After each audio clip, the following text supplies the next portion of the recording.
Everywhere we go, everywhere we go. Here we are. Part 3. The best forwards and goalkeepers in FPL. I hope we are all doing well and we're making it through all these draft videos, getting ready for your drafts. I hope that we all have a wonderful season going forward. But let's jump straight in. I've got 15 forwards, 10 goalkeepers for you. And where I'll start, Erling Haaland, obviously. Harry Kane at this point is still at Spurs, so I'm going to presume he's still there. Jesus, Watkins, and Isak. So Haaland, I'm not even going to comment on him. Kane, I think we should talk about for a little bit. I think Kane is an interesting one. If he does go Bayern Munich, he goes Bayern Munich. I think Richarlison is a person, and Son, that should be shooting up your draft rankings if that does happen. But if he stays here, get him in. Number 2, what an absolute player. Gabriel Jesus, I think Arsenal will have another phenomenal season. Jesus was on track to have an amazing year. From an FPL standpoint, ended up getting that injury, which Eddie Nketiah came in. And, I mean, realistically, Eddie Nketiah came in, and the amount of people that clamoured and went straight for Eddie Nketiah shows just how good this Arsenal attack is. And with Gabriel Jesus there, maybe for a whole season, I mean, he's getting up there. Ollie Watkins, what an unbelievable year he had last year, and I just see it continuing this year. Him under Emery has been an absolute animal. So get him in. Alexander Isak, I think this can be the year. He's had a year to look at the Premier League. He's had a year to bed himself into Newcastle. Eddie as well has been getting him all the tactics that he needs. So I think he could be the starter over Wilson. Wilson obviously has his injury issues as well. Isak's more versatile, can play on the left, so they can play the two up top as well. But I think Isak's going to take over from Wilson this season. I know some people aren't too keen on that idea, but I think it's going to happen. Number 6, Nkunku, Gakpo, Ferguson, Darwin, and Wilson. Now, when it comes to the forwards, realistically, you sort of want to be looking at those top 5.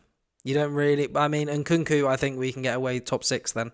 But after that, I feel like it's a bit of a gamble here.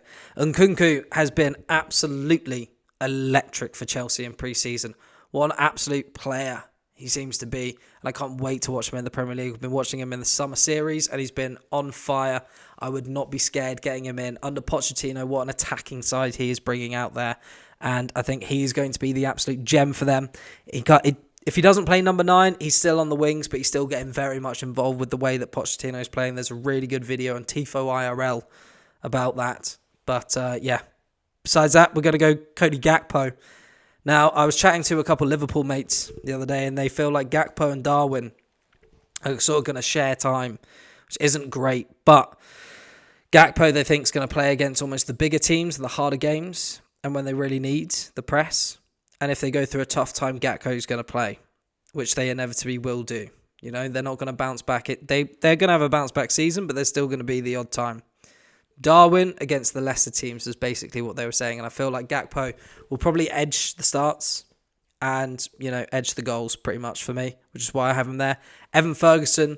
Now, obviously, Brighton have got in a new number 9, Pedro, but I think Ferguson...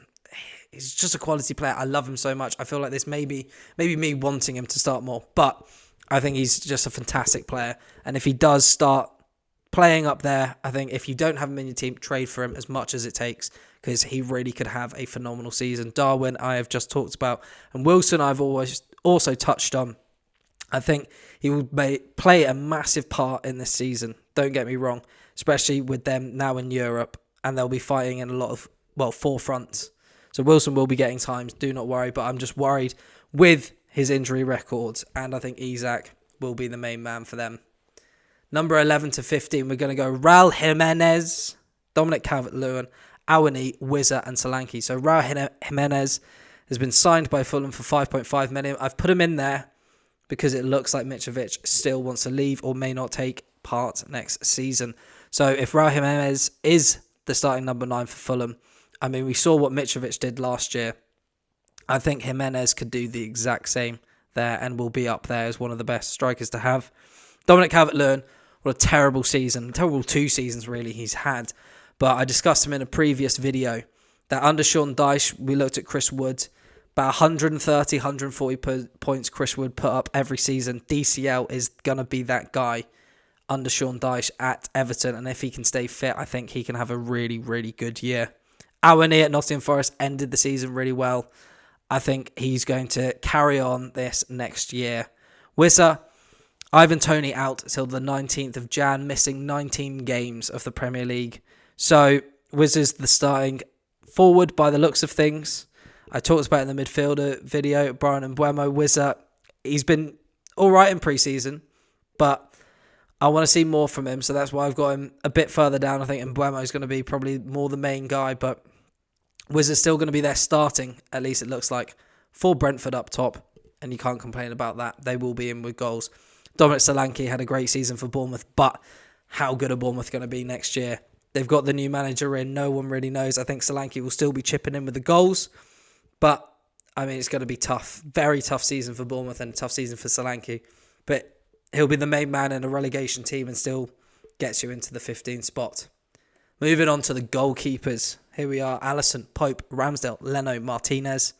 Now, an interesting one that should be noted is that when you look at the points from goalkeepers last year, David Raya obviously came top. So it's not all about the clean sheets. David De Gea got 17 clean sheets. I think he only came 4th or 5th for points in goalkeepers. But Alisson, I think, whenever Liverpool have done well, Alisson has always been the number one goalkeeper, and I see that happening next year.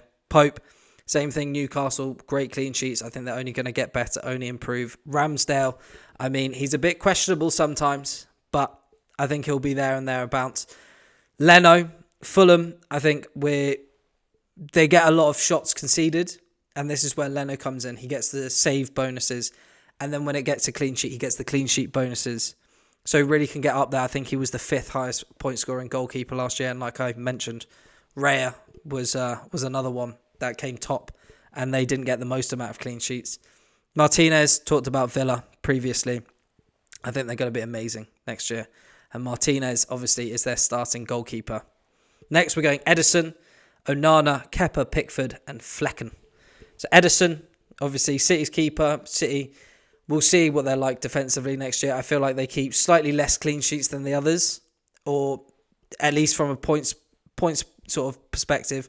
Ederson doesn't shine himself in glory with save stats and things like that. So that could be an issue. Onana taking over from David De Gea, Golden Glove winner last season.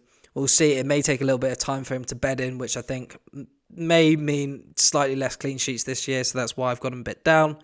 Kepa, the new, well, not new, but Chelsea's starting goalkeeper. Chelsea under Poch, I think, going to be fantastic next year. Pickford, I think Everton will be keeping clean sheets next year. Sean Dyche, they always will be defensively very strong. So get him in. I feel like he'll be getting a lot of those saves and bonus points. So why not? Flecken, David Raya looks like he potentially is going to be out the door at Brentford. So Flecken is their replacement. I've watched him in pre-season. One of the most questionable goalkeepers I've seen, but I'm not going to go against Brentford and their transfer system. They've been absolutely amazing with that. So Flecken, he's going to be in my number 10 spot. And that will be rounding off the video, guys. Thank you for watching part 3 of the 4-part series. Next one is the big one, the top 50 in draft order of what I think coming next season. And there are some absolute surprises. So if you like this video, give it a like. Comment down what you think about any of the forwards, any of the goalkeepers, anything you want to talk about in FPL, and I'll get back to you as soon as I can. Give it a subscribe so you can keep up to date with this series, and then obviously all the preview and review episodes that will be coming out when the season finally starts for FPL Draft Advice. Cheers, guys. Have a good season.